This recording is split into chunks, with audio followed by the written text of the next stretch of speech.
ہمارے گناہ سے پردہ اٹھا لے نا، کوئی بھی ہمیں نہیں بچا سکتا، کوئی دنیا کی طاقت۔ اور وہ کب تک پردہ ڈالے گا؟ جب تک ہم لوگوں کا خیال رکھیں گے، لوگوں کے گناہوں پر، لوگوں کی غلطیوں پر، لوگوں کی خطاؤں پر پردہ ڈالیں گے۔ لوگوں کے معاملات ہوتے ہیں، زندگی میں اتار و چڑھاؤ ہوتا ہے۔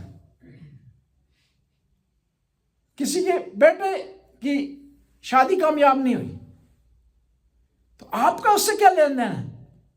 کسی آدمی کی شادی کامیاب نہیں ہوئی، آپ کیوں اس کے گناہوں میں شریک ہو رہے ہیں؟ فرض کریں غلطی اس کی تھی، بیوی کی تھی، آپ کو نہیں چاہیے ڈسکس کریں اس کو، آپ کو نہیں چاہیے کہ اس کو برملا دوسرے لوگوں کو بتائیں۔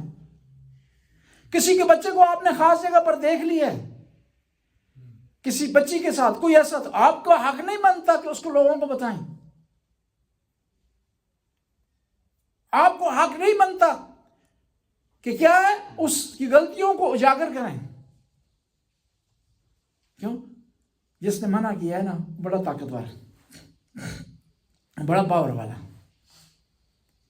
کتنے دنیا والا انسان، پیسے والا ہو، بڑا چلاک ہو، بڑا ہوشیار ہو، بڑا ماہر قسم کا انسان، فراڈی ہو، لیکن اس کی قدرت سے کبھی نہیں بچ سکتا،